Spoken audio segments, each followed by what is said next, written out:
Olá, começando o primeiro episódio de JDM, é isso mesmo? Junta de Missões IPB Rio Preto, um podcast da Igreja Presbiteriana de Rio Preto, tá? Eu sou Felipe Carvalho, do meu lado tá ela, Laura Granzotto, é isso? Oi, pessoal, tudo bem? É isso aí, eu tô meio tenso, gente, faz tempo que eu não gravo, tô brincando, tô relaxado. Gente, um podcast diferente, a gente vai falar de muita coisa, a gente tem convidados na mesa, e às vezes vai ser o convidado, vai ser à distância, né, Laura? Sim. A gente já conversou sobre isso na Junta de Missões, que a gente vai conversar à distância, vai mandar link. Acho que esse convidado a gente vai fazer de novo pra saber como é que tá, como é que chegou, né? Pra gente combinar alguma coisa, ir pra lá também, acho que é assim que vai funcionar. Do meu lado, a Laura, eu já apresentei pra vocês, a gente vai falar de muita coisa legal nessa mesa, então vocês peguem caneta e papel, anotem os versículos que a gente vai passar aí, que você vai aprender um pouco mais sobre a palavra de Deus e vai edificar a sua casa. Falei besteira ou não? Não. É isso mesmo. Então ele já aprovou. Nosso convidado de hoje, nosso convidado muito importante, a gente receber pessoas aqui, mas mais do que isso, pessoas que são, não é, eu ia usar a palavra engajada, mas eu acho que cabe também, né? Cabe. Na obra de Deus, no trabalho missionário, e muito legal te receber aqui. Uma honra para nossa igreja, uma honra para mim estar nessa mesa aqui. Nosso querido pastor Ronaldo Dourado. É isso aí. Muito prazer, Felipe, uma alegria, um prazer estar aqui. Laura, uma alegria poder estar com vocês, compartilhar da nossa experiência, da palavra de Deus, desse tema tão importante que é missões, ou missão, o cumprimento do nosso chamado. Você vê, rapaz, o homem já é diferenciado. A voz dele aqui, ó, rapaz, ó.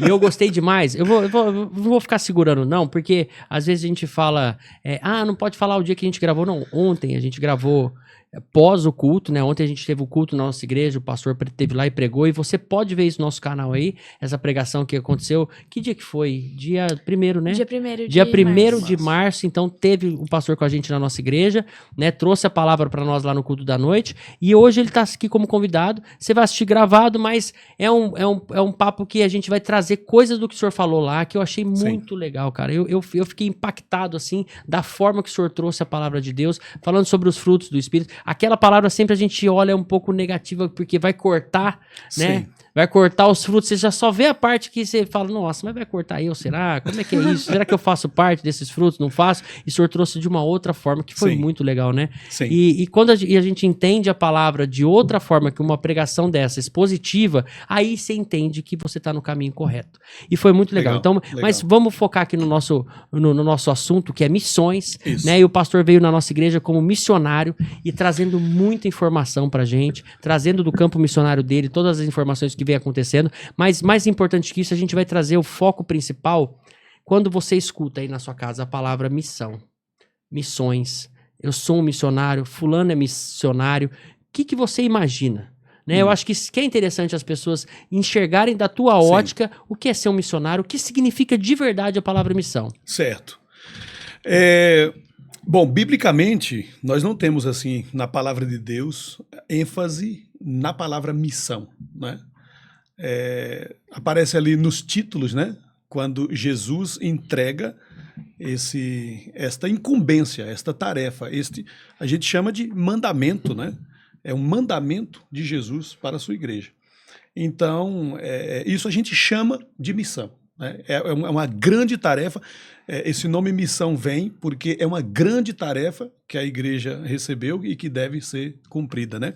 No princípio, no nosso desenvolvimento teológico, né? No início, muitos pensaram que essa tarefa que Jesus deu, né? Como está, por exemplo, escrito lá em Mateus 28, Jesus disse: "Ide, portanto, e fazei discípulos de todas as nações, batizando em nome do Pai, do Filho e do Espírito Santo, e ensinando-os a guardar tudo o que vos tenho ordenado."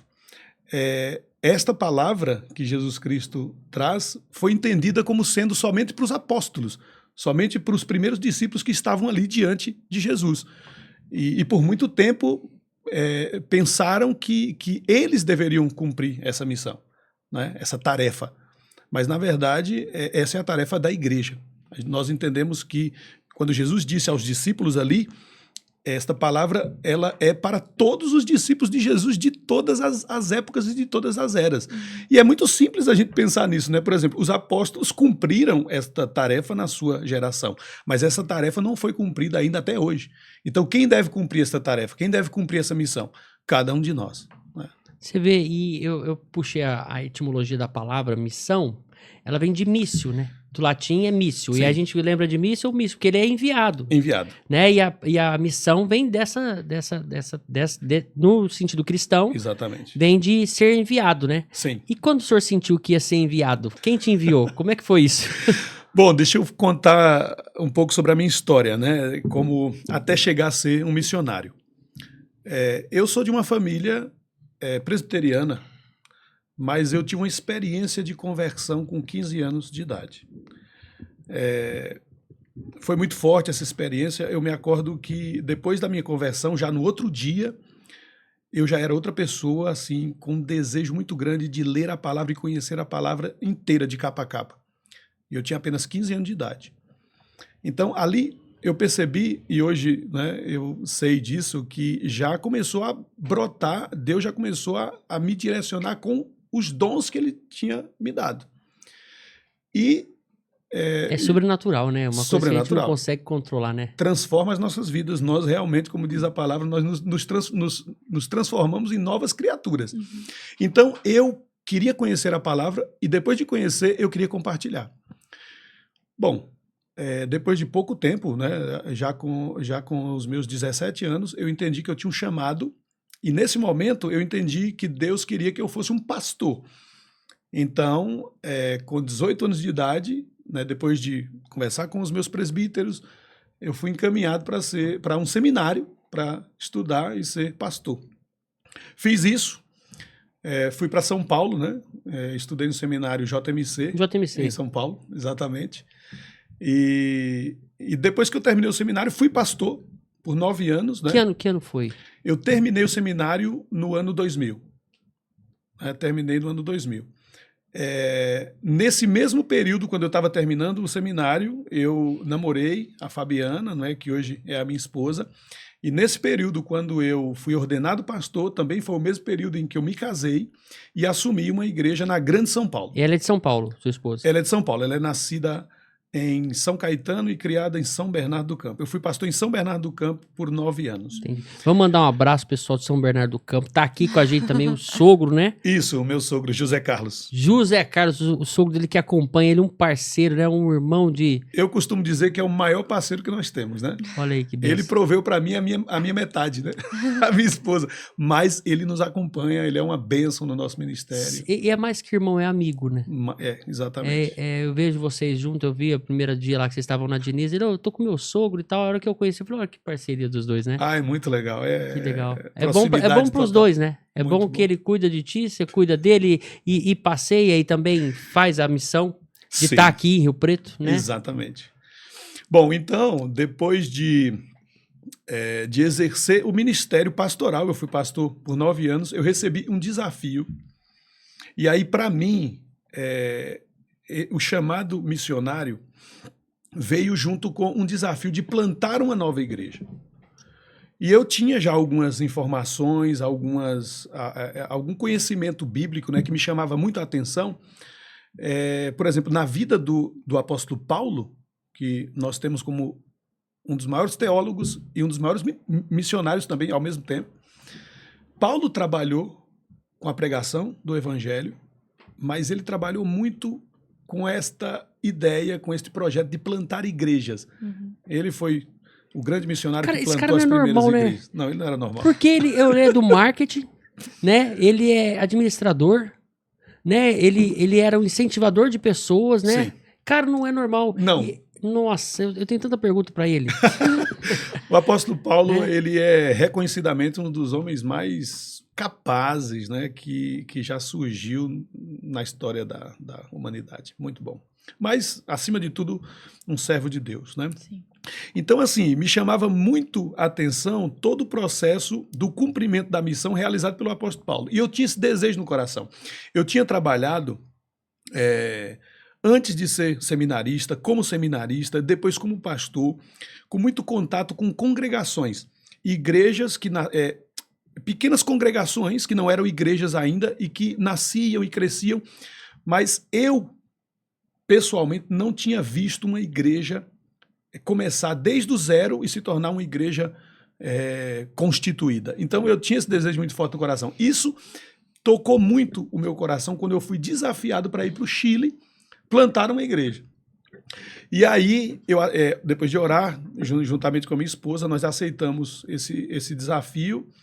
E então, nós fomos preparados para ser missionários, mas também com esta ênfase de plantar igreja. Olha aí, o senhor começando um trabalho lá e a gente chegando aqui na igreja, e eu lembro quando falou que o senhor estava saindo do Chile e indo para lá, né? Sim. E aí, ó, vamos apoiar o missionário aí, continuar apoiando, né? A continuar apoiando, no novo projeto. No novo projeto. Eu falei, cara, mas como é que esse cara vai deixar a missão? Será que deu certo? Não deu? E era uma pergunta que eu tinha mesmo. Sim. Como é que ficou o Chile? O Chile ficou bem, a igreja foi organizada. Claro, no início a gente tinha uma ideia de que iríamos plantar a igreja mais rapidamente, né? Nós aqui no Brasil somos muito avassaladores. E também, talvez aqui no Brasil as coisas funcionem mais. É a nossa cultura, é o nosso país.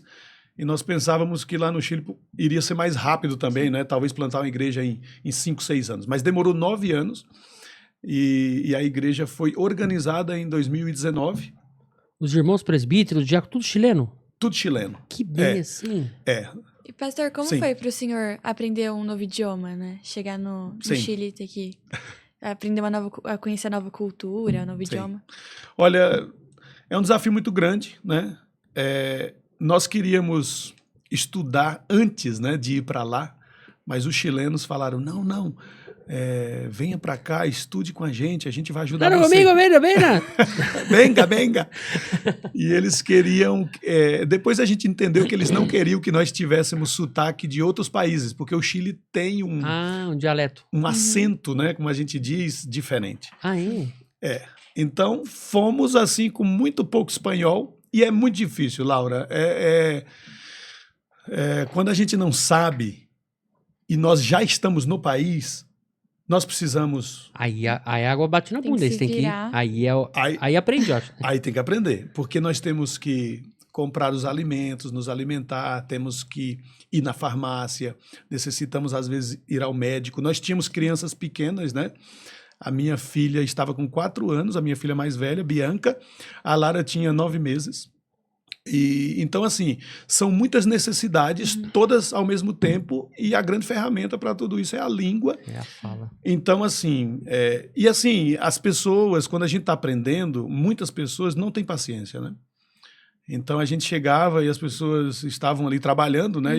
E a gente tentava falar o espanhol e as pessoas, o que você quer? Fala, desembucha, né? Então, a gente cria, assim, um certo receio, né? Que atrapalha, né? E uma rapidez em querer aprender logo, né? A necessidade. A necessidade de querer aprender logo. A Laura, acho que até você puxou esse assunto, porque a Laura faz parte de um grupo seleto de pouquíssimas pessoas que não deve fazer quantos % da igreja que você faz parte, que foi numa missão. Teve lá junto com o pastor Maurício Rolim. Lá no Uruguai.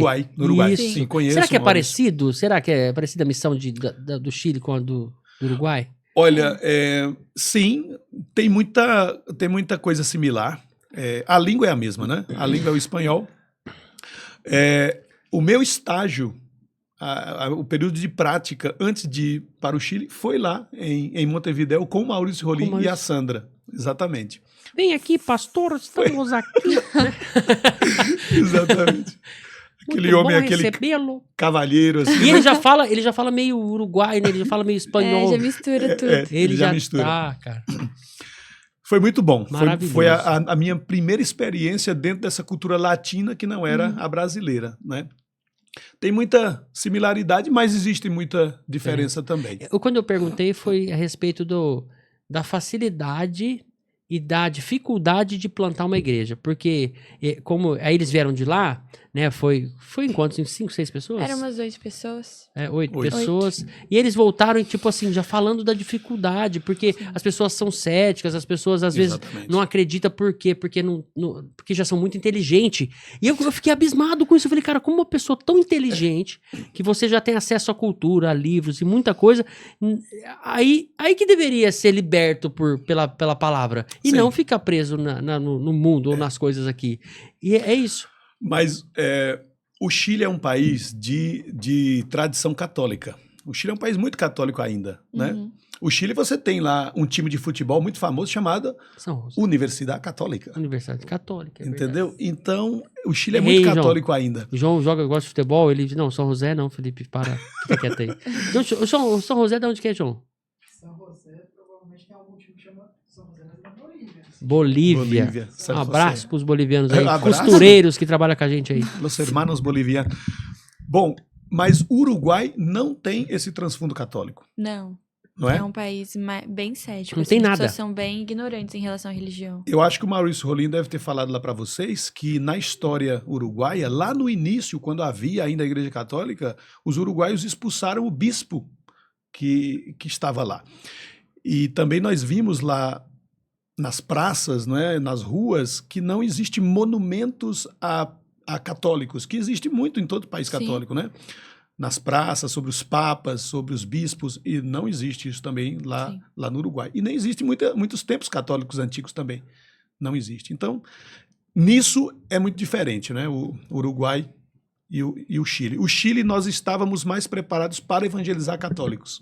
Católicos que estavam decepcionados ali com a Igreja Católica, né?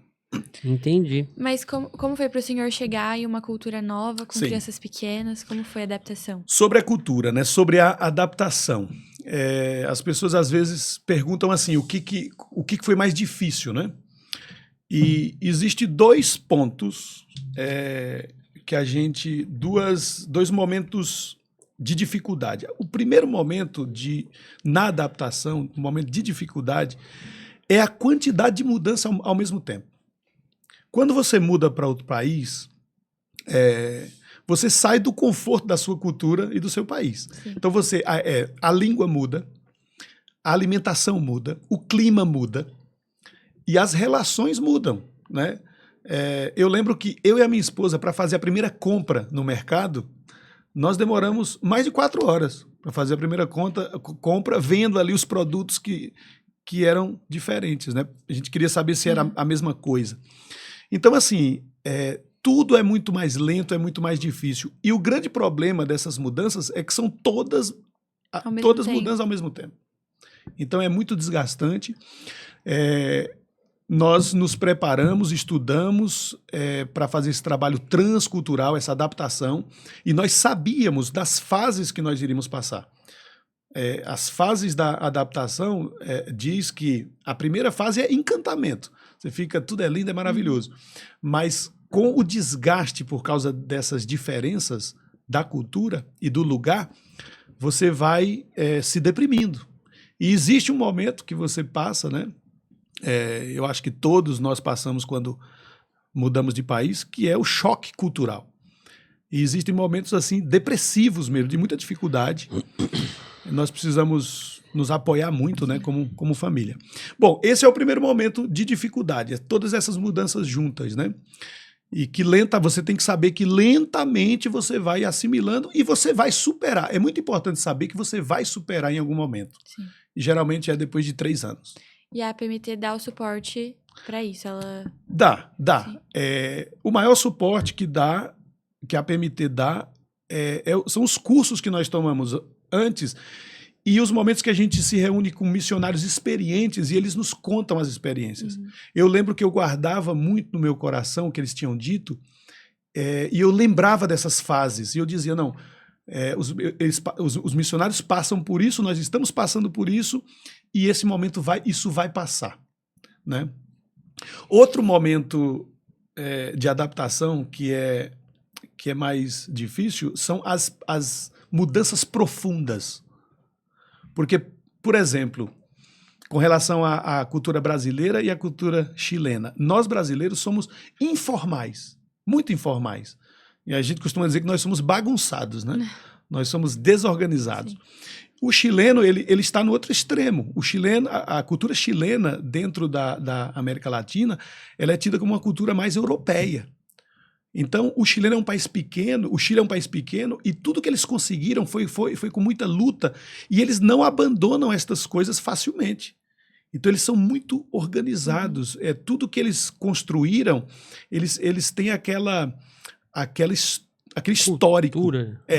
Então, a gente costuma dizer que o chileno ele é conservador. a gente usava também a expressão que é difícil os chilenos sair do quadrado. Estas coisas, né? Nós brasileiros não, nós somos um povo de boa fé. Nós cremos, né, facilmente que tudo vai dar certo. O chileno é um povo que ele teme a mudança, porque ele só vai mudar se realmente for melhor, se realmente... Entendi. Se tiver necessidade mesmo. E se eles São tiverem já... acomodados. São mais acomodados, mais conservadores. Sim. Eles precisam prever que vai ser melhor e que vai dar certo. Entendi. Sim. Então Entendi. isso é muito diferente. Então, assim, para você acomodar isso na sua vida, Uhum. você precisa ter essa sensibilidade e poder mudar realmente para você chegar próximo do chileno e aí poder manter todo esse contato, que o nosso objetivo era fazer isso para evangelizar, para compartilhar a palavra de Deus com eles. Ó, eu quero te colocar na parede, mas não é agora. A gente já vai pular pra Nova Zelândia. Aí você viu Tá. que deu certo, né? Organizou a igreja lá, tudo. Ó, tchau, agora vou voltar pro Brasil? Ou não? Dali você já nem voltou pra cá. Não. Olha, lá no Chile foi assim. Nós vivemos no Chile até organizar a igreja 9 anos. Muito tempo. Os nossos filhos eram praticamente chilenos. E eu lembro que quando os líderes chegaram para mim e disseram: Ronaldo, vamos organizar a igreja. Nós temos pessoas para serem líderes, nós temos recursos, nós temos um local para a igreja se reunir. Vamos organizar. E aí eu falei: nossa, que bom. Então eu vou preparar os líderes, né, para serem eleitos, para que eles estejam à frente da igreja, presbíteros e diáconos. E eu lembro que eu voltei para casa e falei para minha esposa. Falei: Fabi, vamos organizar a igreja. Ela: nossa, que alegria. E eu falei: olha, eu estou feliz também, mas eu estou preocupado. Por quê, Ronaldo?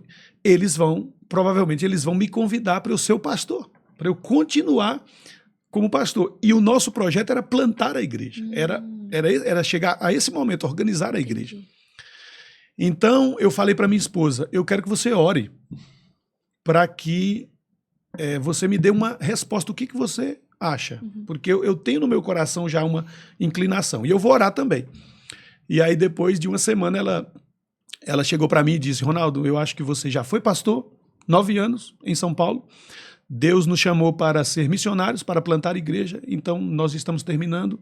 Eu acho que você deve ir para um projeto, devemos ir para um novo projeto e plantar uma nova igreja. Aí eu falei: é exatamente isso que eu penso, é isso que eu sinto também no meu coração, é isso que eu percebo que é a vontade de Deus para nós. Então eu cheguei para os líderes, fiz uma reunião adiantado e disse para eles, né? Em uma janta eram 4 presbíteros, a minha família e as esposas deles. E eu disse para eles, olha, vocês vão precisar buscar um novo pastor, porque agora a nossa plantação de igreja vai ser uma igreja pronta e eu não vou ficar como pastor da igreja. Aí foi um chororê, né? Choramos muito todos. E aí os chilenos fizeram essa pergunta que você fez. Ronaldo, então você ficou cansado, né? O trabalho muito difícil, 9 anos aqui no Chile, você vai agora voltar para o Brasil, assumir uma igreja, né? E ter tranquilidade. Eu falei: não. Vou buscar outro. Nós vamos buscar outro desafio de plantação de uma nova igreja. E aí, depois eu disse para eles, né, que tinha surgido a possibilidade da Nova Zelândia. Eles ficaram maravilhados. Eles falaram: nós podemos participar, nós queremos ser apoiadores desse projeto, dessa missão. Eu falei: podem, por favor, eu quero que vocês sejam. E aí eles são hoje parceiros nossos. Olha né? legal. Quem que assumiu? Foi um pastor brasileiro lá ou não? Foi... Sim, um de pastor brasileiro assumiu. Ele é brasileiro, casado com uma chilena, ficou 3 anos, né? E voltou para o Brasil. Agora, um pastor chileno, né? Realmente esse era o nosso desejo, né? Bênção. Um pastor chileno, ele vai assumir a igreja a partir desse ano. Entendi. E a igreja está muito bem. Nós estivemos lá. É isso que eu ia perguntar. Depois o senhor saiu, voltou? Voltei. Agora que nós estamos aqui no Brasil, né? Antes de chegar aqui no Brasil, nós passamos uma semana lá em Santiago, né? Foi um sonho, foi maravilhoso. Toda a família, né? Nós nos reunimos A sua lá. família está em São Paulo? Os Não, filhos? hoje eu estou aqui no Brasil com a minha filha mais velha. Ela está em São Paulo com a avó. E a minha esposa, com os meus filhos mais novos, já voltaram, já estão na Nova Zelândia. Entendi. Nós tivemos que fazer isso. Essa é uma parte muito difícil, né, que às vezes acontece, quando acontece essa separação. Nós tivemos que fazer isso por causa da escola dos nossos filhos menores. Mas quando nós fomos no Chile, em janeiro, eu cheguei da Nova Zelândia pelo Chile e a Fabiana, que estava aqui com os meus filhos, foram para lá e nós ficamos uma semana com os irmãos lá da igreja e foi maravilhoso demais, especialmente para os nossos filhos. Que benção, né? A gente pensa em missionário, já pensa assim, os caras são igual o pessoal do circo, são igual o cigano, no estudo e cada hora... Não, né? Constitui ali uma casa, um local, né? É um trabalho que você vai ficar durante um tempo, né? Então, e o tempo não é curto, a gente sabe que o trabalho de missionário, ele é um tempo até você começar a entender... E eles começaram a entender e colher os frutos disso, né? Exatamente. Quando eu fui... o meu desafio de ir para Nova Zelândia foi assim. Nós tínhamos um colega brasileiro que estava vivendo na Nova Zelândia e ele conheceu a realidade da Nova Zelândia. A Nova Zelândia é um país que ele nasceu cristão, mas hoje ele é um país pós-cristão. Nunca teve missionários da IPB lá? O senhor é o primeiro ou não? Já teve algum missionário da IPMT, alguma coisa assim, presbiteriano?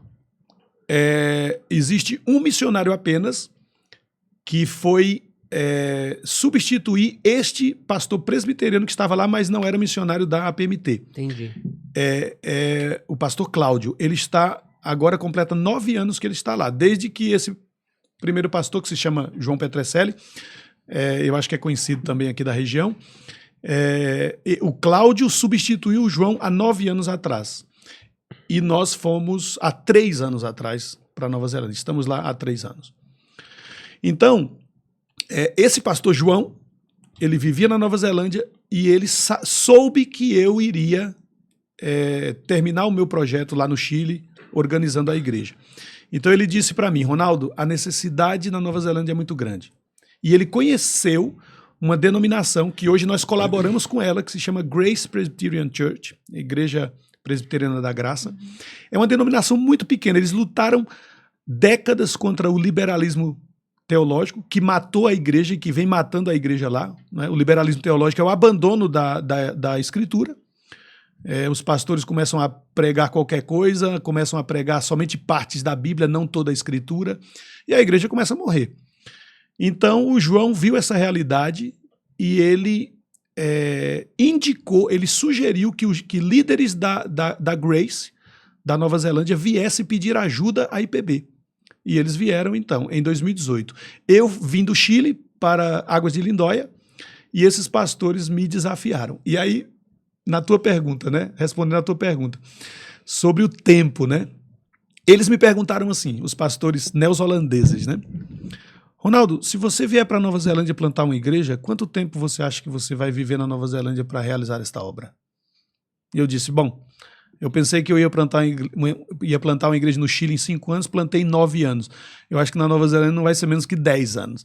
E eles falaram, muito boa a tua resposta, porque nós entendemos que vai tomar um tempo, né, para você se adaptar e conseguir plantar uma igreja na Nova Zelândia, especialmente por conta desse contexto pós-cristão daquele país. Né? Cara, que loucura. Eu fico imaginando assim, um país que não tenha, que as pessoas não acreditam. Sim. Cara, é muito doido. E aí, você chegou na Nova Zelândia. Sim. Como é que é ser pastor na Nova Zelândia? Na Nova Zelândia, eles têm algum contato com a fé ainda? Ou é totalmente zero fé?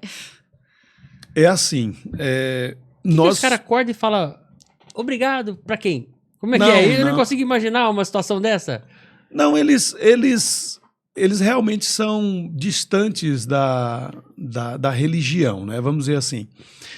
É muito curioso, né? É um país que a maioria, talvez, das pessoas tiveram os seus avós, bisavós cristãos, né? Uhum. Mas, talvez o movimento que destruiu a fé na Nova Zelândia foi esse movimento de desenvolvimento social, uhum. Também de prosperidade daquele país, desenvolvimento tecnológico, desenvolvimento humano, e eles foram abandonando a palavra de Deus e crendo nisso, né, na força humana, na capacidade humana. Quando a gente diz que um país é pós-cristão, significa dizer que eles consideram o cristianismo como algo que foi importante no passado. mas não é importante mais. É É mais como se a relevante. humanidade tivesse amadurecido. Então, eles consideram que se alguém é cristão hoje, crê na Bíblia e segue os princípios bíblicos, essa pessoa ela é atrasada, ela é primitiva, ela é retrógrada, ela é uma pessoa talvez com pouca inteligência, né? Então, assim, com relação ao cristianismo, à fé e à espiritualidade, eles entendem isso, né? Que é algo que a humanidade precisou lá no passado, mas que agora não precisa. Agora nós temos desenvolvimento tecnológico, né? Uhum. Então, assim, eles falam de Deus, o nome de Deus, como algo que está ali como um resquício do passado, mas eles, na verdade, não creem em nada disso. Eles creem na humanidade, na capacidade deles, no desenvolvimento humano, né? E, É isso. e aí, escutando isso aí, eu já escutei isso aqui, né? A Sim. gente escuta aqui, não é tão anormal você estar uma pessoa Sim. pensando, usa a religião como muleta, né? Tem gente que precisa. Se você precisa, ótimo, não, mas eu não preciso, né? Já escutou isso? Sim. E a gente escuta aqui, mas será que isso lá, no contexto de lá, e talvez as pessoas daqui também, tem alguma coisa a ver com o inimigo ter o domínio dessa... Sim. Gente, é muito bom essa pergunta, Felipe. A gente analisa tudo que a gente já sabe lá da Nova Zelândia, né? E a gente percebe que é um país que está grandemente, em grande parte, dominado pelo império das trevas, né? Por Satanás. Porque, veja bem, e aqui eu vou te dar um dado novo que não é conhecido de muita gente. A Nova Zelândia é um país desenvolvido, a Nova Zelândia é um país de primeiro mundo, né? É um país de uma economia forte, é um país próspero, né? As pessoas que trabalham lá, trabalhando minimamente, elas vivem muito bem. Então, é um país também muito bonito, um país turístico. Eles vendem para o mundo uma imagem de um país quase que perfeito, e realmente é um país muito bonito, mas está longe de ser perfeito, né? E aí, o que a gente vê lá que é, assim, uma grande armadilha do inimigo e um grande trabalho que o inimigo tem feito ali. Esse abandono do cristianismo, a gente sabe que isso foi construído aí com muito pensado. empenho do mal, né? Sim. Das trevas, né? Então as pessoas estão cativas, estão fascinadas por esse pensamento e acham que são o máximo porque abandonaram tudo que é religião. Aí o que acontece? É um país muito de uma liberdade muito fácil, Uhum. que não é liberdade, né? É libertinagem, né? Então existe um liberalismo com relação a sexo, com relação a drogas. Existe uma característica Nada errado. Nada errado. Entendi. Não, o ser humano está exaltado. Uhum. Então, você tem que fazer o que está no seu coração, o que subir à sua mente. E esse é o caminho da felicidade. Mas isso é uma armadilha mortal. Mais antropocêntrico, assim. Antropocêntrico. E aí vem uma Nossa, coisa, um Laura, dado... Você tá... Olha, você vê? muito Escolhi bom. bem. Escolhi bem. Escolheu bem. Mas eu quero trazer esse dado aqui para os nossos ouvintes, que é muito, muito curioso, né? E muito terrível. Assim, a cultura da Nova Zelândia é uma cultura muito forte no aspecto de que os pais criam os filhos para a independência. Uhum. E a sociedade está pronta para receber os jovens independentes. E elas fomentam, elas alimentam isso. Então, por exemplo, o jovem, a partir dos 16 anos, ele começa a se preparar para sair de casa. Muitos já conseguem sair nessa idade. Aos 18 anos de idade, a maioria esmagadora dos jovens já não vive com os seus pais. É quase que uma regra social. E aí, eles fazem, cada jovem é estimulado a fazer o que ele quer. Então, eles provam de muitas coisas. Sim. Né? Existem lá muitos excessos, assim. A gente vê festas onde as pessoas se drogam, onde as pessoas ficam em coma alcoólico e coisas assim, não é? Imagina. Gente, eu já ouvi coisas tão terríveis de mulheres, meninas muito jovens, de beberem, ficarem assim à mercê para serem abusadas, e elas fazem isso com esse desejo mesmo, Por que querem? porque querem. Não, mas tem um ditado que a gente conhece que dá pra ser, cabe nisso. Isso é pro bem e pro mal. que o Sim. galão de água carregou gasolina, nunca mais vai perder o cheiro. Então, é igual Coca-Cola, você consegue destomar, você o líquido é muito bom, a gente sabe Sim. o quanto faz mal a gente tomar um refrigerante, desculpa aí o pessoal da Coca-Cola, mas a gente não tem o patrocínio de vocês ainda não.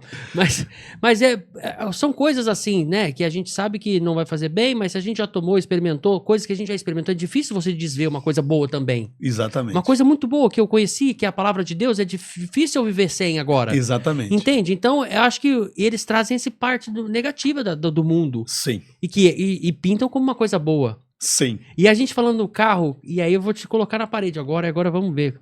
Vamos ver agora. Não, brincadeira. Uma situação, por exemplo, que a gente conversou no carro foi o seguinte. O que foi mesmo? Agora fugiu da minha... Não, brincadeira. Fugiu mesmo, mas era sobre... Não, eu não vou lembrar, mas... Eu não vou... Enquanto você lembra, Vai, porque eu Cara, que ele me salvou agora. faltava dizer uma deixa coisa, né? Assim, o jovem com Isso esta... O jovem com esta vida tão libertina, vamos dizer assim, ou com tanta liberdade, prova de tudo. Ele tem que afastar da sua família para poder viver a sua vida e conseguir ter êxito, vamos dizer assim. E aí o que acontece? Muitos não conseguem, Se frustram. e aí o que acontece? Se matam. A Nova Zelândia, esse é um dado velado, não é divulgado, seria uma mancha terrível, né, para aquele país, mas é uma realidade. Tá brincando. Basta você consultar na internet, na Unicef, os dados da Unicef. A Nova Zelândia está assim disparado entre os países desenvolvidos como o país que tem a maior taxa de suicídio entre os jovens. Nossa. Né? Então, o jovem, ele recebe tudo isso, e ele recebe esses empurrões para a vida, para fazer o que ele quer, mas também para assumir as responsabilidades. E quando ele acha que não vale a pena, ele não tem para onde voltar. Porque não é uma cultura que tem esse afeto para que depois os filhos em dificuldades voltem para os seus pais. Né? Talvez até poderiam voltar, mas a cultura é tão forte nesse sentido que eles nem falam. A mensagem que eles vão transmitir para os pais é: olha, eu dei cabo da minha vida, morri, eu não funcionei, a minha vida não funcionou. Então, é terrível. Então, é ou não é um cenário perfeito que o inimigo trabalhou para destruir o país? É tanta morte de jovens, eu acho, se eu não me engano, são quase 500 homens, né, jovens do sexo masculino que morrem por ano. E a Nova Zelândia é um país que não chega a ter 5 milhões de habitantes, perdão. Então, é uma situação de calamidade pública, porque eles estão perdendo seus jovens para o suicídio. Quer dizer, e qual é a razão disso? Nós sabemos qual é a razão disso. A razão disso é o abandono de Deus. Eles abandonaram Deus, negaram a Deus, mas eles não têm, por mais que eles falam da humanidade do ser humano, não existe nada que preenche o sentido da vida humana, não é, do que a glória de Deus, né, a vontade de Deus para nós. Então eles estão sofrendo as consequências do abandono de Deus e de exaltarem a si mesmos. Né? Então é uma realidade muito triste, uma realidade de trevas, num país tão lindo. É um país que prega isso, né, da natureza, do contato com a natureza e disso do jovem viver uma vida mais alegre num país assim, né? Sim. E aí você tá falando disso de, na verdade, ser bem diferente a realidade dos jovens se suicidarem. Bem Sim. triste. Lembrei, mas não lembrei total. Pode mandar. Pode falar, não. Pode terminar com o senhor falar. Não, o que eu ia dizer é que, assim, hoje nós sabemos que os adolescentes estão muito mais em voga, estão muito mais na moda do que antes. Hoje, os adolescentes estão bombando. Então, lá na Nova Zelândia também, esse número ruim, não é, de suicídios está também agora acontecendo mais entre os adolescentes do que entre os jovens. Muito triste. Entendi. Não que eu esqueci de novo, não, mas eu acho que a gente pode... acho que não vai acrescentar muito. O senhor já falou muita coisa aí sobre isso, e sobre jovens, sobre essa situação da gente ser suficiente, né? Não depender da palavra. E isso aí é total do inimigo. Manipulação total dentro das pessoas, né? Não tem como a gente... Dentro da sociedade, né? que a gente é capaz de fazer tudo sozinho. Isso aí é terrível. Não, e olha, gente, a tentação do inimigo, a estratégia do inimigo não é muito criativa, né? Se você olhar para o primeiro pecado lá de Adão e Eva, o que Satanás fez, né? Deus tinha falado com Adão e Eva, não é? Tinha dado o paraíso para eles viverem, a presença do próprio Deus que visitava eles todo dia, mas Deus deu uma regra que eles deveriam obedecer, né? De não comer aquele fruto do conhecimento do bem e do mal. E vem Satanás, que quer fazer eles desobedecerem, mas vem com um engano dizendo, não é bem assim. Deus, na verdade, está privando vocês de algo que vai fazer vocês muito mais felizes, muito mais... Vocês serão iguais a Deus. Uhum.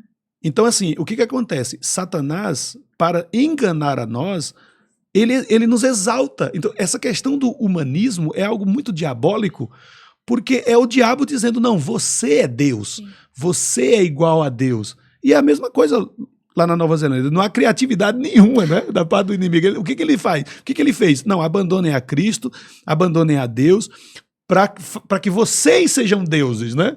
E eles, nossa, que coisa maravilhosa, eu vou fazer o que eu quero, eu vou estar em evidência, e isso no final é morte, isso no final Não é a alegria verdadeira. Exatamente, estar realmente perdido, né? Sim.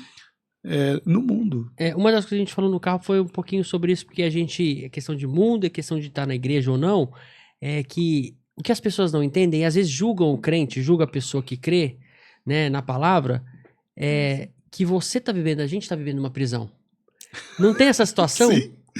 Que eles devem julgar você lá e falar assim, o pastor, a família dele estão vivendo uma prisão. O crente, eu sinto isso que as pessoas falam, ignorante o Felipe. Sim. Como ele consegue pensar e viver nessa prisão de ter que ir para a igreja, de ter que ler a Bíblia, de ter que falar para as pessoas sobre o testemunho? Como? Isso é uma prisão. Exatamente. O irmão sabe que a prisão é o pecado. Sim.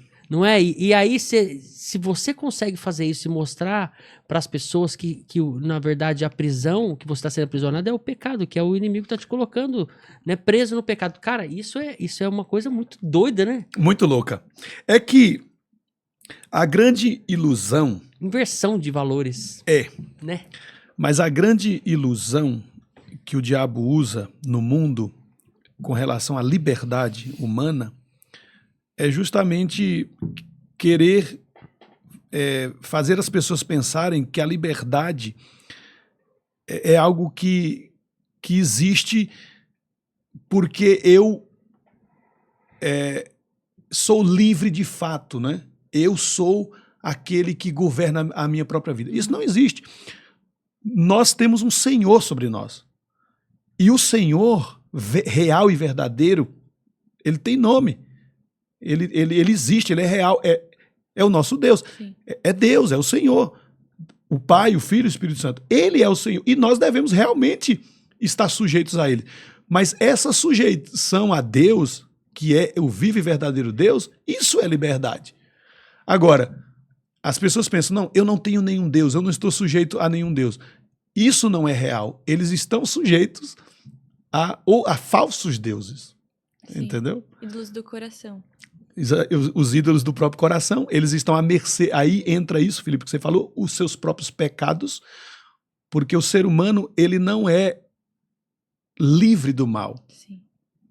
Ao contrário, nós somos escravos do mal. E o mal, ele nos domina de tal maneira, às vezes nos nossos pensamentos, às vezes com os nossos sentimentos, às vezes com a nossa vontade, e o nosso coração nos trai.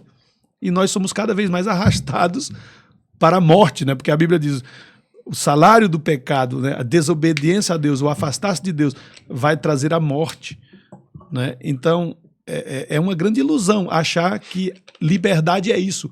Não, a verdadeira liberdade tem a ver com a justiça, ou seja, existe um Deus vivo e verdadeiro e eu estou sujeito a ele. Isso é liberdade, porque eu estou fazendo o que eu fui criado para fazer, a imagem e semelhança de Deus para glorificá-lo. Sim.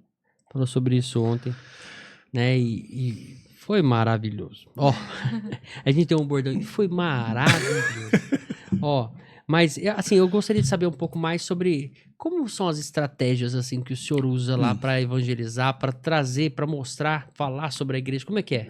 É assim, claro, nós ainda estamos em um momento de aprendizagem, né, de capacitação. Eu ainda não possuo um inglês assim maravilhoso, né, para poder falar com muita profundidade, né? Vamos ver, a Laura ela fala inglês fluente, vamos, puxa aí, Laura. Não É brincadeira. faça isso. Não faça.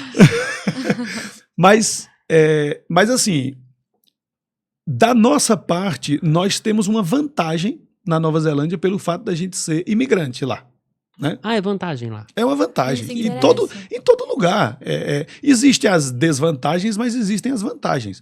Então, por exemplo, os cristãos da Nova Zelândia, eles têm dificuldades de evangelizar por causa da cultura.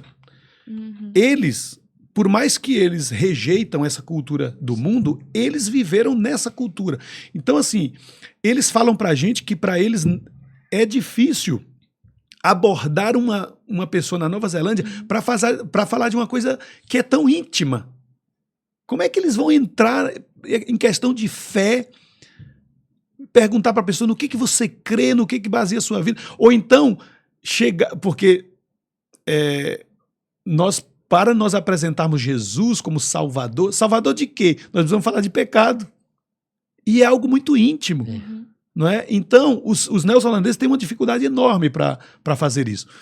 Nós, que somos imigrantes, né, e somos de outra cultura, nós entramos mais facilmente nesses assuntos e eles, quando eles se assustam assim, eles falam, olha, não sei o quê, a gente pode dizer, desculpa, eu não sou da sua cultura, né? Eu não sei que vocês... vocês não falam disso, né? Eu sou brasileiro, então é muito importante a gente tratar dessas coisas, falar essas coisas, né? E aí eles acabam ouvindo, né? Eles acabam se interessando assim, de saber, então como é que é lá no Brasil? Como é que vocês pensam sobre tal tema ou outro tema? E aí a gente tem a oportunidade de evangelizar. É tipo um podcast, porque quando eu teria a oportunidade de perguntar essas coisas pro senhor, não é verdade? Exatamente. É uma boa dica pro neozelandês ter um podcast para poder puxar o assunto. Eu acho. O podcast é uma coisa fantástica desse tempo, né? Né? Agora, outra coisa, Felipe, é assim, eu acho que a grande estratégia da nossa época, nós usamos muito isso no Chile e pretendemos fazer isso também lá na Nova Zelândia, é a amizade. É nós nos aproximarmos das pessoas. Confiança. Nós ganhar e estabelecer esta relação e ser amigos. Então é muito interessante essa área de desenvolver amizades, especialmente nós que somos cristãos. Para fazer isso, nós devemos ter um desejo sincero, nós devemos construir relações com interesse pelas pessoas, independente delas se converterem ou não. É muito importante isso, que seja realmente algo de interesse pela pessoa, porque amizade é isso. Não, porque eu acho que também depois vem a questão do testemunho que você deu. Exatamente. A pessoa pode ser mudada ou moldada através da tua... Exatamente. O que você está mostrando ser. Não só fala, não, é minha religião, eu não quero amizade. Aí não dá, aí não vai dar certo. Não. E olha, você tocou num ponto que é algo assim, que é um testemunho na nossa vida. E eu falo isso para os cristãos, né? Nós precisamos estabelecer as relações com as pessoas, porque no momento em que a gente, na relação, na amizade, no momento que a gente se expõe, a gente acaba mostrando a Cristo pela nossa vida. As pessoas começam a ver coisas diferentes em nós. Uhum. E muitas delas, têm curiosidade. Mas por que você faz isso? Por que você é assim? A Bíblia diz que nós somos luz do mundo, porque Cristo está em nós, né? Cristo é a verdadeira luz e Ele brilha através de nós. Por isso nós somos a luz do mundo. Então, quando nós nos expomos nessas relações, né, as pessoas veem coisas diferentes em nós. Olha, lá na Nova Zelândia já está acontecendo isso com os nossos filhos também, mas os nossos filhos foram muito usados para evangelização nesse sentido. Lá no Chile, os nossos filhos faziam amizades com as crianças e chamavam em casa, e aí quando a gente ia lanchar, a gente falava, vamos orar para agradecer o alimento. Algo tão simples, né? Algo tão trivial para nós. Mas para a pessoa que não é crente, aquilo é extremamente diferente, né? Esquisito, né? É esquisito. Respeita, mas Mas puxa tem que vida, fechar né? o olho. Mas aí eles vão juntando peças, eu acho, né? Eles veem, puxa, são meninos educados, não falam palavrões, as coisas que eles veem, as coisas que eles gostam. E aí chega um momento de oração e eles oram a um Deus que eles agradecem pela providência, um Deus que está presente. E assim, nós tivemos testemunhos de colegas dos nossos filhos que voltaram para suas casas e no momento da refeição falaram, nós não vamos orar? Vamos agradecer a Deus. Por que isso? Não, porque lá na casa da Lara, na casa do Ronaldinho, eles fazem isso também. E muitas vezes, quando os nossos filhos iam na casa deles, eles pediam para os nossos filhos orarem. E aí começa. E aí as pessoas começam a perceber, são pessoas religiosas. Eles começam pensando isso, são pessoas religiosas, né? Mas com a amizade, em muitos casos, as pessoas, quando a gente dá essa liberdade, elas questionam, perguntam, se interessam. E olha, abre portas, né, para que a gente possa evangelizar. Eu acredito, e essa é a nossa estratégia lá na Nova Zelândia, será também na Nova Zelândia, a amizade, a relação, para então poder evangelizar. Tem um ponto aí que a gente falou de estratégia, né? E estratégia é usado em tudo na nossa vida. Se a gente não tem uma estratégia, você faz uma coisa sem rumo, sem saber o que vai acontecer. Mas ela também é um perigo. A gente vai muito na estratégia e esquece o foco principal, né? Não é um ponto? E eu tinha várias perguntas, eu ia te falar aqui, né? O que é missão de verdade. Você já começou falando muita coisa, não precisa nem perguntar. Mas aí, missão é evangelismo ou é algo maior? A gente sabe que é algo maior. Sim. O evangelismo, ele é o ponto principal da missão. Mas a gente sabe que é algo maior, independente se a pessoa for evangelizada naquele momento, o senhor falou para ela. Eu falo sempre a algum amigo assim que é cético ou não acredita, eu falo, olha, não que a minha igreja é a correta, não que a minha é a que salva, mas a igreja que salva é a igreja de Jesus Cristo. É a igreja universal. Mas a mais próxima que eu já entendi da palavra de Deus, o que é a minha hoje. Mas, enfim, vou deixar para você julgar. Eu falo dessa forma. E outra, quando você chegar lá e Deus olhar pra você e falar assim, não, mas o Felipe tentou te falar. Não, mas ninguém me falou que era assim, que Deus... né? Não, mas o Felipe, tal dia. Então eu falo desse jeito pro cara já ficar, é a última coisa que eu falo, tá vendo, do evangelismo. Falou, você não quer? Tudo bem, não tem problema, vamos mudar de assunto, mas na hora que chegar lá, Deus falar, olha, Felipe te avisou, tal dia, tal hora, né? Você não quis crer. Agora, meu amigo, agora vamos, né? Agora vai queimar. Não, brincadeira. Agora, né? Mas assim... Esse tema de missão, o que nós recebemos do Senhor é um mandamento, né, de pregar o evangelho a toda criatura. E o Senhor Jesus Cristo disse no texto que a gente fala, que a gente chama de grande comissão, o Senhor Jesus Cristo disse, ide e fazei discípulos. Ide, portanto, e fazei discípulos. Olha que interessante. A missão vai além da evangelização, porque evangelizar é você apresentar o evangelho. Você vai mostrar para a pessoa que existe uma perdição por causa do pecado, e você vai mostrar que existe uma salvação em Cristo Jesus. E Jesus Cristo é o Salvador. Então, arrependendo dos seus pecados, crendo em Jesus, o que ele fez morrendo na cruz se aplicará nas nossas vidas, nós seremos perdoados. Isso é evangelizar. Isso possibilitará a pessoa que ela seja salva. Mas o nosso desafio vai um pouco além.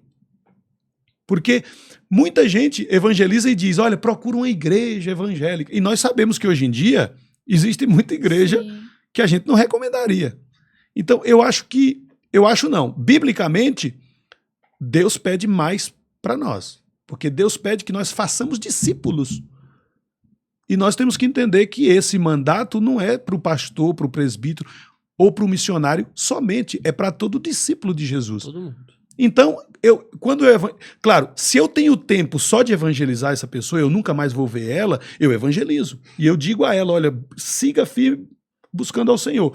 Mas no dia a dia, na minha vida, com as pessoas que eu vivo, eu posso dizer mais. Eu posso dizer para ela, olha, você quer estudar a Bíblia comigo?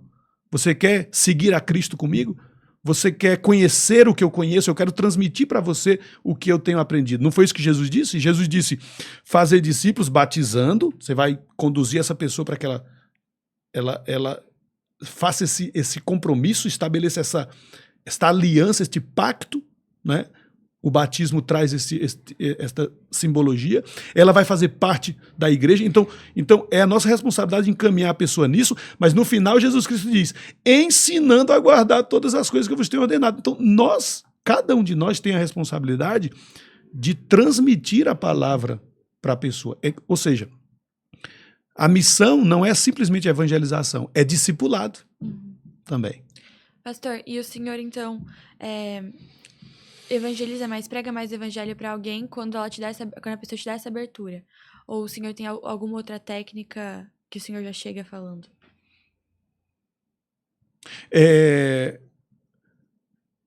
Assim, na Nova Zelândia, eu não tive ainda...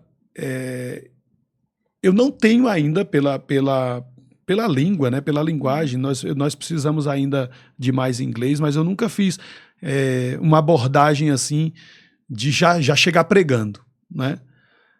Eu acho que já tem um bom tempo que eu não faço isso, né? A gente fazia isso muito lá quando eu era jovem ainda e a gente fazia impactos evangelísticos em praça. Fizemos isso no Chile também, mas não houve fruto.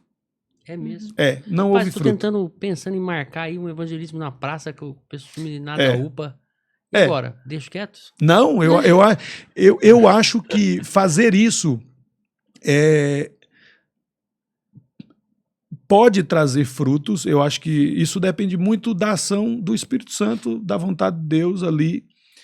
Agora, traz muito mais benefício para a igreja, né? Você juntar os jovens, juntar o grupo e você ir e mostrar sua cara e fazer esse trabalho, fortalece muito mais a cada um de nós, até a prática, né, de você poder expor a palavra ali para pessoas em pouco tempo.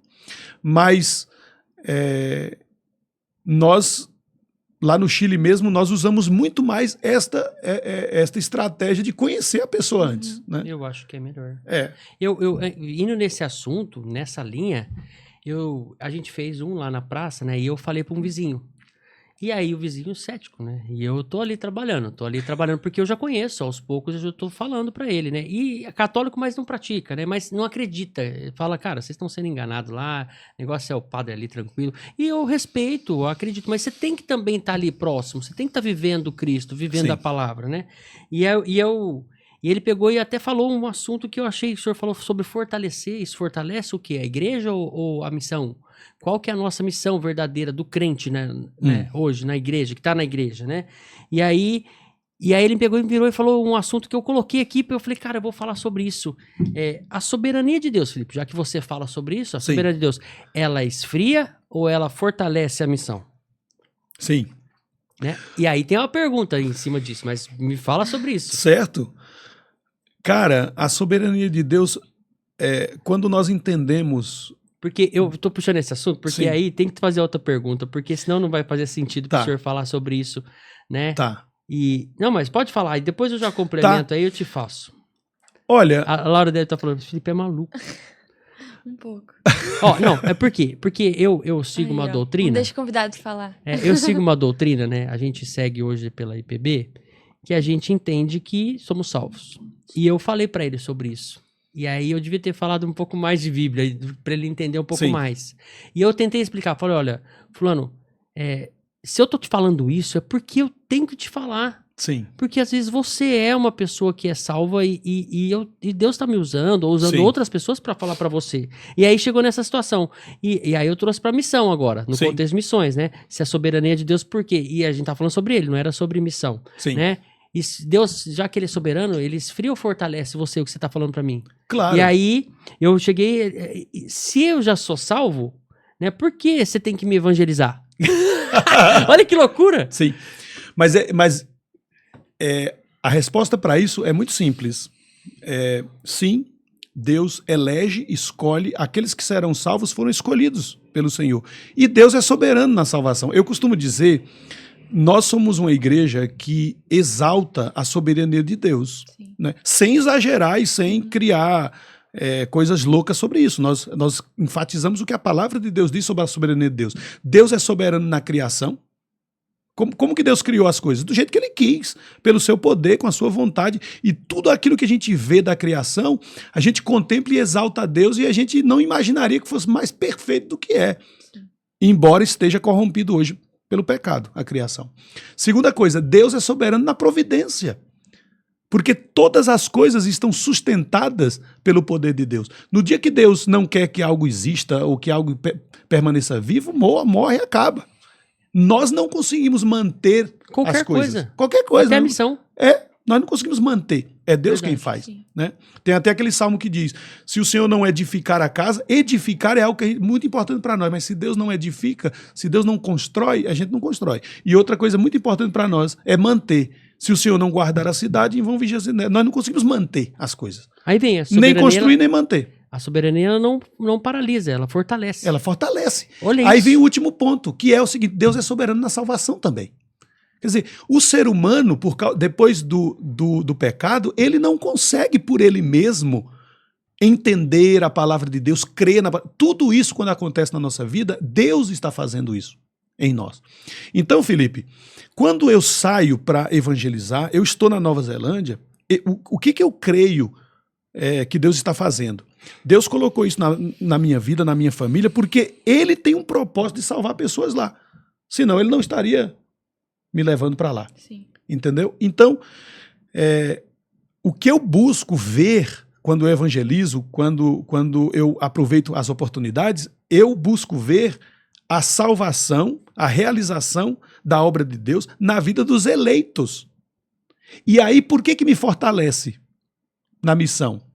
Porque, por exemplo, eu chego para um cara drogado, um cara doidão, um cara que eu falo, meu Deus do céu, como é que esse homem assim, todo bagunçado, vai ser um crente?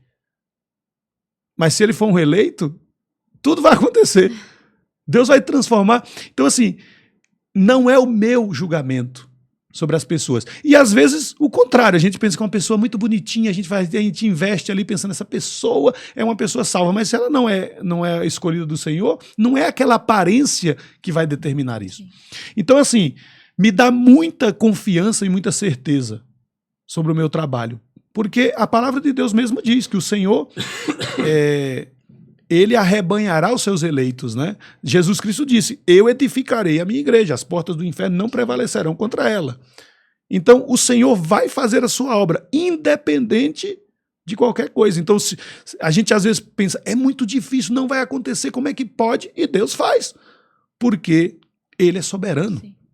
nessa matéria. Pastor, sobre isso ainda, eu queria perguntar para o senhor se em algum momento de frustração o senhor chegou a questionar Deus sobre isso, se a sua fé, né, permaneceu mais firme em momentos de provação e de frustração, como o senhor lidou com isso da fé. Sim.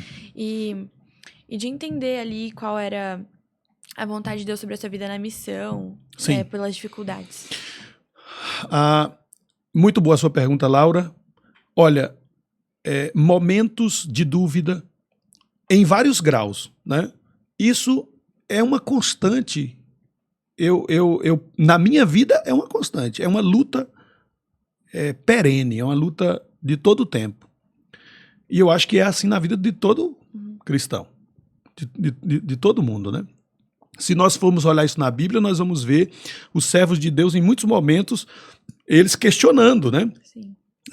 Questionando a salvação, às vezes questionando as condições, a força para continuar, e até mesmo se é de Deus, se não é de Deus, né? Uhum. Coisas que eles estão vivendo ali, né? Então, isso acontece na minha vida, acontece também, né? Então, assim, isso é da nossa natureza, pecaminosa e caída. Uhum. A Bíblia mostra que quando nós nos convertemos, nós nos tornamos nova criatura, mas nós ainda temos a velha criatura, a velha natureza, e nós lutamos contra ela. Então, como que eu faço para enfrentar isso? E aí cai naquilo que eu preguei ontem na igreja de Rio Preto, né? Quando eu falei sobre aquele ponto, né, de permanecer em Cristo, o que vai fazer com que eu tenha uma vida frutífera é eu permanecer em Cristo. E o que eu enfatizei ontem? Que eu até disse que poderia ser frustrante para algumas pessoas ouvir aquilo, né? Porque é muito básico. Mas nós não podemos sair do básico e nós temos que, ao contrário, nós temos que fazer muito bem o que é básico. É Bíblia e oração. Sim. Então, assim, se eu não estou me alimentando da palavra, se eu não estou confrontando a minha vida com a palavra de Deus, se a palavra de Deus não está me impactando, eu vou ser tentado a duvidar, eu vou ser tentado a abandonar. Porque a nossa vida cristã não é algo que flui naturalmente de nós. Entendeu? Então, eu preciso cada vez mais de Cristo, eu preciso cada vez mais da palavra, eu preciso cada vez mais do Espírito Santo. E isso nós temos que viver sempre numa progressão. É o processo de santificação nas nossas vidas. Isso, no céu, quando nós nos encontrarmos com o Senhor, sendo salvos em Cristo, nós seremos santos. Então, eu preciso progredir nisso agora. Se eu não faço isso, aí todo tipo de coisa ruim, dúvidas e até pecados que eu possa cometer. Sim. E muitos crentes, às vezes, cometem umas loucuras, uns pecados horríveis. O que está por trás disso? Com certeza, uma vida espiritual fraca. Uhum. Às vezes uma aparência, a pessoa está pregando, a pessoa está fazendo, e as pessoas pensam, nossa, ele é cheio do Espírito Santo, e às vezes ele não está. Ele está pregando só por pregar, mas ele não está se alimentando da palavra. Sim. Ele está mantendo uma aparência, transmitindo uma mensagem, e Deus pode até usá-lo, mas ele não está aplicando na sua própria vida. É fatal, ele vai cair. E outra coisa muito importante é a oração. Nós falhamos muito, os líderes na igreja às vezes falham muito nisso. E isso reflete no ministério, porque às vezes o ministério não é frutífero, porque para mim um dos pontos, a oração em primeiro lugar, ela é importante porque é a minha comunicação com Deus. Né? Se eu amo a Deus, se eu tenho uma relação pessoal com Deus, eu preciso abrir a minha boca e falar com Ele.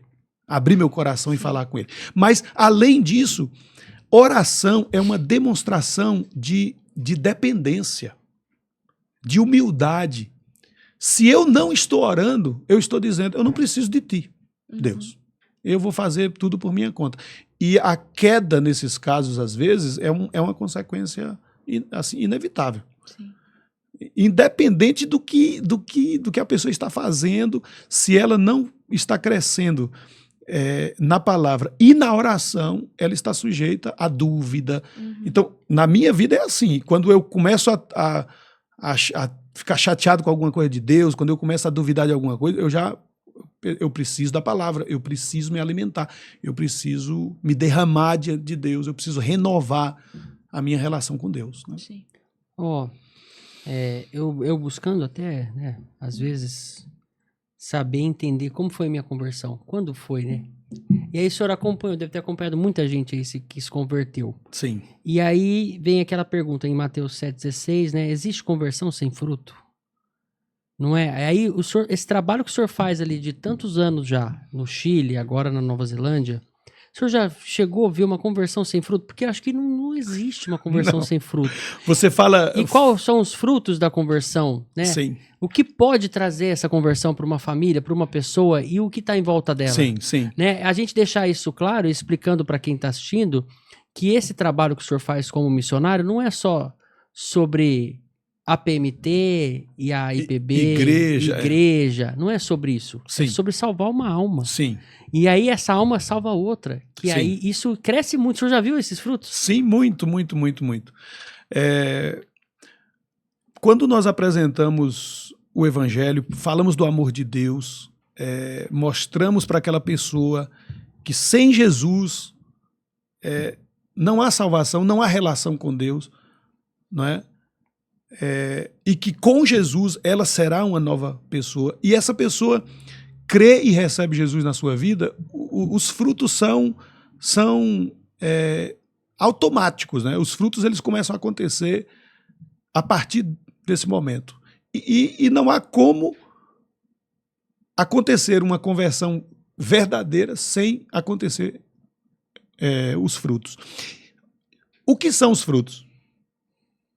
O que são os frutos? Então, assim, quando a pessoa crê no Evangelho, em Deus, isso é um fruto. Abre no coração da pessoa o desejo de adorar a Deus. Antes ela não adorava a Deus, ela não agradecia a Deus. Agora ela quer engrandecer o nome do Senhor, que o amou, que enviou seu filho para morrer no seu lugar. Ele quer agradecer, ele quer retribuir. Felipe, quando a pessoa se converte verdadeiramente, muda até o semblante, muda o rosto da pessoa, não é? Ela passa a ter uma paz que ela não tinha antes. Em primeiro lugar, é a paz com Deus, né?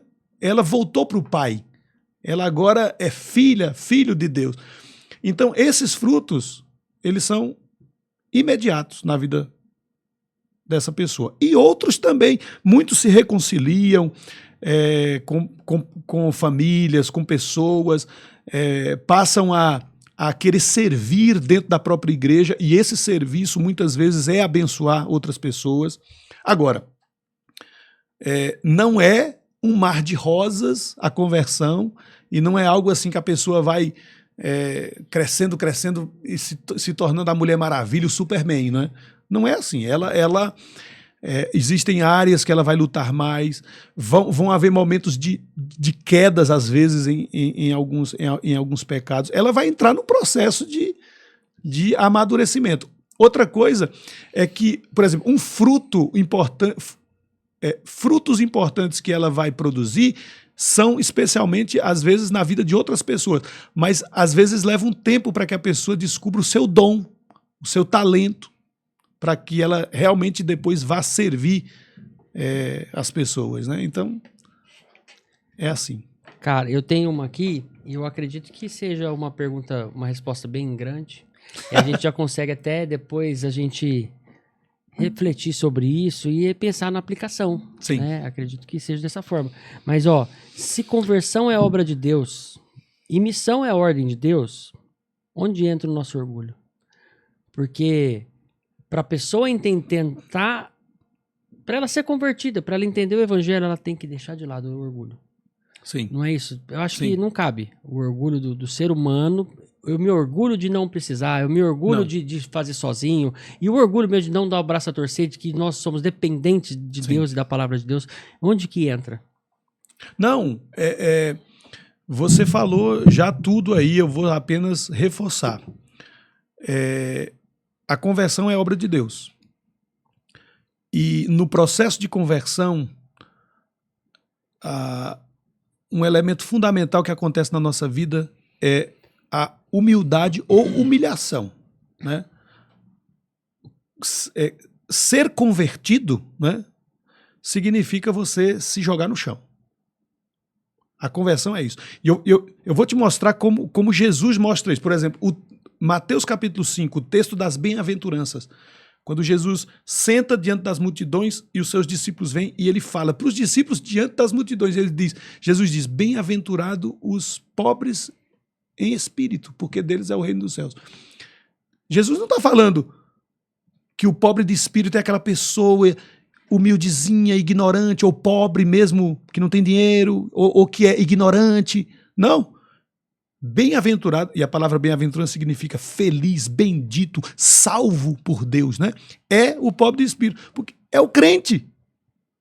Porque ele diz assim, eu não sou nada, eu não posso nada, eu não sou ninguém, eu sou um pecador, eu deveria ir para o inferno. O crente, quando ele se converte, ele reconhece que ele deveria ir para o inferno.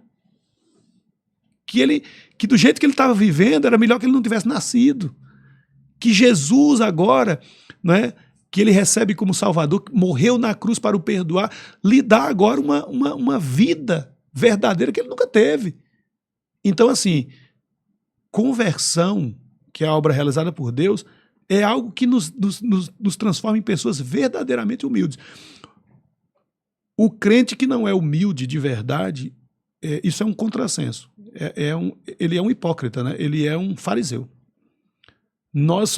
O crente é uma pessoa quebrada, é uma pessoa que reconhece que que ele é pecador, que ele era rebelde, que ele estava perdido e que ele não é salvo por nenhum mérito dele, né? Ele foi escolhido, ele é salvo exclusivamente pela graça do Senhor. A graça do Senhor que nos salva significa que nós estamos sendo abençoados sem merecer, não está em nós. Isso é algo muito... Nós só podemos entender e viver isso pelo Espírito Santo, porque o ser humano é orgulhoso. Mas nós passamos a entender, meu Deus do céu, eu sou salvo simplesmente porque Deus me amou, não há nada bom em mim. Não há nada em mim para que eu merecesse isso. E aí, quando acontece isso, nós nos posicionamos diante das outras pessoas, entendendo muito melhor as outras pessoas, movidos a amar essas pessoas, porque a gente fala, meu Deus, se Deus amou a mim, se Deus salvou a mim, Ele pode salvar qualquer um. Porque nós temos que seguir a inspiração que o apóstolo Paulo nos dá. Paulo diz assim, fiel é a palavra e digna de toda aceitação, que Cristo Jesus veio ao mundo para salvar o pecador, dos quais, desses pecadores do mundo, eu sou o principal. Quer dizer, isso me inspira. Se Paulo diz que ele é o principal, eu brigo com Paulo e diz, não, Paulo, o principal sou eu. Não, o principal sou eu. E aí você fala, sou eu. E o outro diz, sou... Então, assim, se ele salvou a mim, que sou o principal dos pecadores, qualquer pessoa... E eu não vou, assim, me escandalizar com as pessoas ao ponto de não ir buscá-las para pregar o evangelho, porque eu não sou nada. E eu fui salvo. Eu era um terrível pecador e fui transformado. Ele pode transformar qualquer um. É isso. Tem uma frase, acho que é de Calvino, me corrija, que ele diz, tudo que é de bom em mim é Deus, e tudo que é de mal sou eu mesmo. Não é isso? Acho que sim. Tudo que é de esquisito aí, que vocês estão vendo aí, sou eu, gente, tentando inventar moda, né? E tudo que é de bom em mim é Deus. Exatamente. Quando a gente entende isso na profundidade, né? A gente entende que a soberania de Deus é maravilhosa. É maravilhosa. Olha, eu tenho... Se deixar, a gente vai embora, né? Tem muita coisa pra gente falar. E a gente pode ter um próximo bate-papo, talvez online, quando o senhor chegar lá, a gente trazer toda a família, a gente trocar uma ideia aqui na mesa, e a gente abre a mesa toda aqui e a gente pode fazer dessa forma. Combinado, já tá combinado. Fechado. Laura, tem mais alguma coisa? Não, acho que as dúvidas foram sanadas. Todas as dúvidas foram sanadas com sucesso. Que legal. Não, tem muita dúvida ainda. Tem muita coisa ainda. Acredito que a gente vive o mistério de Deus, né? Sim. E a gente ter essa dúvida, mas ter fé, é o que nos motiva. Maravilhoso. Eu lembrei de uma pergunta que Pronto. a gente tinha comentado no carro. Tá. Pronto, e vocês que a gente esqueceu de falar que ele tem um molho. É verdade, porque ele é baiano mesmo e tem um molho. O baiano tem um molho. Pastor, a gente tava conversando no carro, né, sobre as dificuldades e as alegrias do missionário. Então, Sim. eu queria que o senhor compartilhasse as alegrias que verdade. o senhor recebe do trabalho missionário, o retorno. A maior alegria para nós é ver o trabalho sendo realizado, é vendo a missão sendo cumprida, né? Nós não falamos muito sobre o trabalho em si, né, que nós estamos fazendo, como está o trabalho agora, mas nós estamos muito surpresos com o que está acontecendo lá na Nova Zelândia, na plantação da nossa igreja, não é? Por exemplo, nós fomos para a Nova Zelândia com esse pensamento, né? Havíamos estudado sobre o pós-cristianismo. A Nova Zelândia é um país pós-cristão. E a gente não imaginava que as pessoas chegariam diretamente no culto da nossa igreja. Então, a gente imaginava que íamos ter que trabalhar muito para conhecer pessoas, se aproximar de pessoas, mostrar para essas pessoas que nós somos pessoas normais, sendo cristãs, e depois buscar as oportunidades para falar de Cristo, para depois ver o interesse dessas pessoas em vir para a igreja. Mas, para nossa surpresa, as pessoas têm chegado ao culto na nossa igreja. Hoje nós temos na nossa igreja uma frequência de 60 pessoas, que é algo assim maravilhoso para o contexto ali da Nova Zelândia. Muita gente nova que nunca havia entrado numa igreja, assim, pensando em fazer parte da igreja, né? E essas pessoas têm chegado. E isso enche o nosso coração de alegria, né? Porque, como nós falamos antes, o nosso desafio é muito mais do que evangelizar, é fazer discípulos. Então, essas pessoas que já estão chegando e estão ficando, nós já temos esse desafio enorme de discipular essas pessoas, né? E queremos, né, evangelizar, para que mais pessoas venham à igreja. Mas assim, essa é a maior alegria que nós temos e a maior recompensa que nós temos para o nosso trabalho. Eu costumo dizer que o que nós mais necessitamos no campo missionário não é ajuda financeira, não é nenhum tipo de apoio humano. A maior necessidade que nós temos é a oração. Porque quem faz a obra é Deus.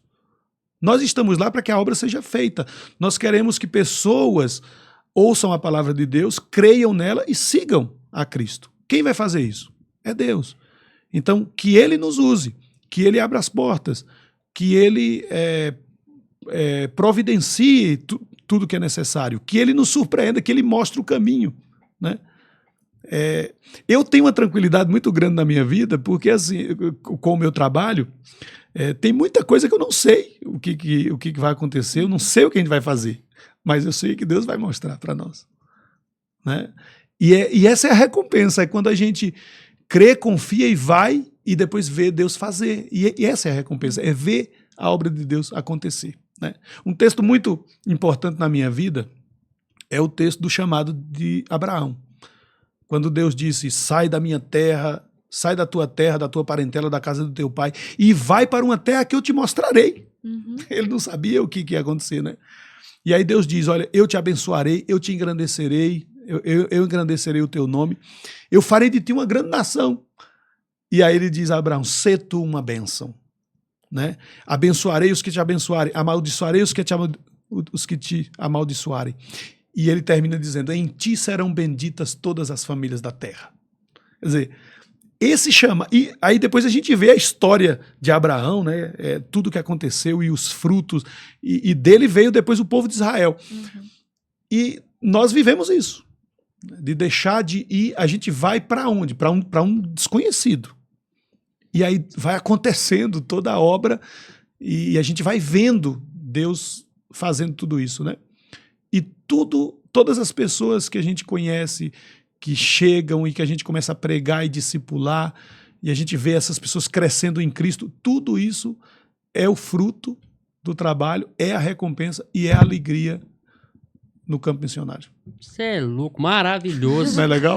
É legal demais. Porque acho que o pessoal estava esperando a gente falar contigo aqui de coisas tão rasas, pequenas, assim, como o que come, o que vive. Não, fala isso... de Nova Zelândia, né? A gente tinha isso como alguma das questões aqui que a gente ia falar, mas se torna tão pequeno. É pequeno. É tão pequenice perto da grandiosidade interessante. de Deus. Se a gente for falar aqui sobre comida na Nova Zelândia, sobre o clima, sobre língua, entretenimento, sobre a língua, cultura. Tudo é maravilhoso. Agora, tudo isso faz parte de qualquer outra profissão, de qualquer outra coisa.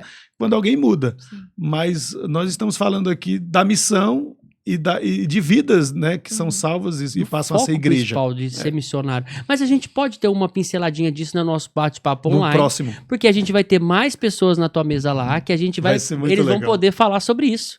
Né? Vão poder, eles falam português também, falam chileno, falam espanhol e falam inglês agora. São trilíngues, né? Trilíngues. Falam português, espanhol e inglês. Todas essas três línguas eles falam perfeitamente. Pronto. O que a gente pode fazer? Montar uma mesa aqui. A Laura já fala espanhol, né? Lá do Uruguai. Do Uruguai. Não, eles voltaram pra cá, a gente não conseguia conversar mais. Mais, né? O pastor, só eles conversando entre eles, era uma galera ali, né? Tudo uruguaiano, de Araguaína lá. E aí, enfim, eu vou ficar aqui conduzindo, a gente traz alguém falando inglês aqui, né? E o português eu vou arranhando. Vamos fazer isso. Pastor, muito obrigado. Desculpa as brincadeiras. Muito obrigado. Aqui. Imagina. Acredito que foi um podcast maravilhoso, edificante para nossa igreja, edificante para quem assiste também, para quem vai acompanhar. Esse material é muito rico para vocês conhecerem um pouco mais também da vida do pastor aqui e saber o que ele passa, o que ele vive. E se você tem um chamado como missionário, segue a gente aí, se inscreve no canal e também vai estar na descrição desse vídeo aqui todos os contatos ali, as redes sociais e todo esse trabalho que o senhor faz fora também, né? Lá também é mais aberto, o senhor pode falar sobre isso, né? Sim. É tranquilo, não é fechado a internet, nada disso, é bem tranquilo. Não, né? é tranquilo. A gente teve uma situação aqui com uma missionária da China e a gente não podia falar algumas coisas e tal, e a gente não podia, né? Entendi. Só entre a gente. Quem compartilhou, mas é diferente essa situação. Sim. Né? O senhor pode poder falar, não, vem pra cá, acho que seu chamado é aqui mesmo, né? Posso, não é isso? tranquilamente, sim. Então, fechou. Laura, mais alguma coisa? Não, tá tudo certo. Acho que só Muito feliz agradecer, com o né? nosso papo, foi muito bom, graças a Deus. Eu quero agradecer a Laurinha que tá aqui, primeira vez como host, mas mandou bem demais. Mandou bem demais. Foi até Muito bom. antropocêntrico quando ela mandou aqui no meio, né? Legal. Caraca, hein, Um Laura? linguajar muito rico. É, refinado, né? A pessoa, né? Muito bom. É isso aí. Já vejo ela uma missionária aí no futuro. Somos todos missionários, né? Somos todos Sim. missionários. É isso mesmo. Somos todos missionários, essa é a nossa frase final. E você que foi até agora, não esquece de se inscrever nesse canal aí. Você vai lá, IPB Rio Preto, vai estar todo esse material e muito mais também pra você acompanhar. Muito obrigado. Um beijo no coração, tamo junto, meu. Irmão. É isso aí, tamo junto. Somos todos missionários. Pastor, mais uma vez, muito obrigado. Muito obrigado. Antes de terminar, quero que o senhor termine com uma breve oração, agradecer nesse momento pra nós. Muito obrigado. Eu quero agradecer, antes de orar, foi um privilégio poder participar aqui com o Felipe e a Laura e poder também falar com você. Deus abençoe grandemente a sua vida. Somos todos missionários. É isso. Vamos orar.